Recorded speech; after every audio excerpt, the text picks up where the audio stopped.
A very good morning, students. Students, in our previous class, we have looked into the emergence of a new middle class in beginning of the 18th century, and that was people started questioning the privileges that were enjoyed by the first and second estates. In today's class, we will look into the situation that prevailed to the outbreak of the revolution. So, what happened in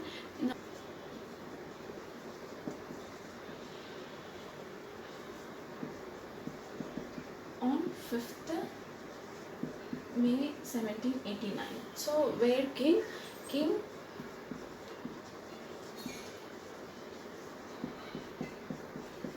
this was a meeting to pass the new taxes. So what happened? There were representatives from all the three estates. First estate had 300 representatives, second estate had 300 representatives, and third estate had 600 representatives who were standing. Like first estate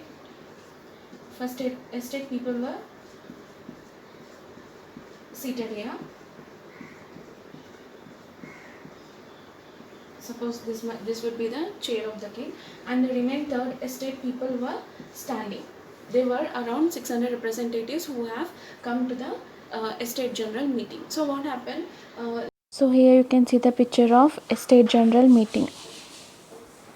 So as there was no entry for women, peasants and artisans, their demands and problems were brought in 40,000 letters which have been brought by the third estate representatives. So those letters. So in this way, the meeting was going on. As usual, the king wanted to have a voting system that was followed earlier. That is, each estate will have one vote. What will happen?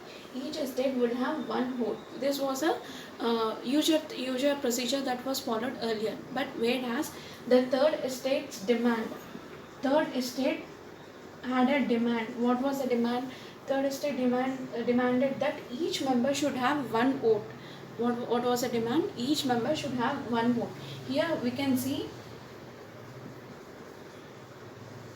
first estate had 300 representatives, second estate had 300 representatives, third estate had 600 representatives. So which was a way, it was the king was reluctant, and he has finally rejected that the voting would not be taking place on the demand of the third estates. In this way, people of third estate has left the estate general meeting which was held, and this was the outbreak of the revolution, where they have assembled in a tennis court to formulate to draft a constitution representing the entire nation. So in this way, we will see what happened in tennis courts. We will discuss what happened in tennis court in our coming classes. Till then, children, please make a notes of these classes, and please be posted in the group. Have a nice day. Thank you all.